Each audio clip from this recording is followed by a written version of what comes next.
இந்த ஷார்ட்ஸ்ல நம்ம என்ன பண்ண போறோம்னா ஒரு சொல்யூஷன் வந்து கொடுத்துருக்காங்க, கால்சியம் ஹைட்ராக்சைடு சொல்யூஷன் வந்து கொடுத்துருக்காங்க. அந்த சொல்யூஷனோட pH வந்து நம்ம வந்து கண்டுபிடிக்க போறோம். ஓகே சரி, கரெக்ட். ஃபர்ஸ்ட் நீங்க வந்து இந்த கொஸ்டின் வந்து அண்டர்ஸ்டாண்ட் பண்ணிக்கங்க. முதல்ல வந்து பார்த்தீங்கன்னா ஒரு சொல்யூஷன் வந்து கொடுத்துருக்காங்க இல்லையா, அந்த சொல்யூஷன் வந்து நமக்கு எவ்வளோ இருக்குது அப்படின்னு வந்து பார்த்தீங்கன்னா 500 ml வந்து நமக்கு வந்து இருக்குது. எவ்வளவு? 1/2 லிட்டர். ஓகே, 500 ml வந்து உங்களுக்கு வந்து கொடுத்துருக்காங்க. அதில் எத்தனை கிராம் வந்து பார்த்தீங்கன்னா கால்சியம் ஹைட்ராக்சைடு, அதில் என்ன பார்த்தீங்கன்னா 3 கிராம், 0.3 கிராம், 0.3 கிராம் நமக்கு என்ன பண்ணுறாங்கன்னா கால்சியம் ஹைட்ராக்சைடு வந்து கொடுத்துருக்காங்க. நமக்கு எப்பவுமே என்ன தேவைன்னா மோல் தான் தேவை, கான்சன்ட்ரேஷன் தேவை. கான்சன்ட்ரேஷன் நமக்கு வந்து மோல் பர் லிட்டர். அப்போ முதல்ல கால்சியம் ஹைட்ராக்சைடோட மோல்ஸ் வந்து நம்ம கண்டுபிடிக்கணும். அப்போ மோல்ஸ்க்கு நமக்கு என்ன formula? Given mass divide by molecular mass இல்லையா. அப்போ கிவன் மாஸ் வந்து 0.3, மாலிகுலர் மாஸ் நமக்கு என்ன வரும்? கால்சியோட வெயிட் வந்து பார்த்தீங்கன்னா 40 வந்து வரும், பிளஸ் ஓவர் ஹைட்ரஜன் நமக்கு வந்து 17 வந்து வரும். 17 into 2 நமக்கு 34 வந்து வரும்.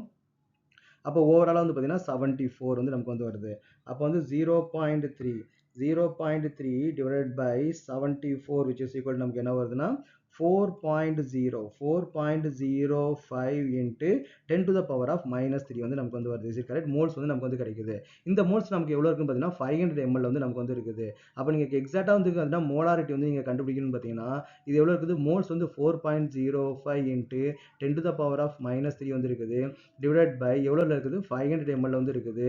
நம்ம எப்பவுமே மோல்ஸ் வந்து பார்த்தீங்கன்னா பர் லிட்டருக்கு வந்து நம்ம வந்து கால்குலேட் பண்ணுவோம். அப்போ இதை நீங்கள் 2ஆல் டிவைட் பண்ணால் நமக்கு என்ன வரும்னு பார்த்தீங்கன்னா 8.1 into 10 to the power of -3 வந்து நமக்கு கிடைக்கும். அப்போ இதான் நமக்கு என்ன பார்த்தீங்கன்னா கால்சியம் ஹைட்ராக்சைடோட கான்சன்ட்ரேஷன், கால்சியம் ஹைட்ராக்சைடோட கான்சன்ட்ரேஷன் இல்லையா. நமக்கு கால்சியம் ஹைட்ராக்சைடு நமக்கு எப்பவுமே எப்படி டிசோசியேட் ஆகும்? கால்சியம் ஹைட்ராக்சைடு கிவ்ஸ் நமக்கு என்ன?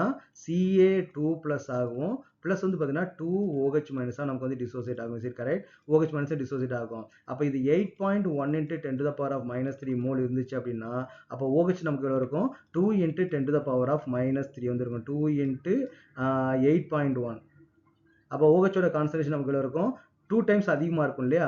அப்போ 2 into 8.1 into 10 to the power of -3 வந்து நமக்கு வந்து இருக்கும். சரி கரெக்ட். அப்போ நமக்கு வந்து OH ஓட கான்சன்ட்ரேஷன் நமக்கு வந்து எவ்வளோ வருது? 2ஆல் மல்டிப்ளை பண்ணால் என்ன கிடைக்கும்? 16.2 into 10 to the power of -3. இதுலேருந்து நம்ம என்ன பண்ணலாம்னு பார்த்தீங்கன்னா pOH வந்து நம்ம வந்து கண்டுபிடிக்கலாம். pOH கண்டுபிடிச்சிட்டு pOH வந்து சம் வேல்யூ வந்து ஒரு x வேல்யூ வருதுன்னு வச்சுங்களேன்.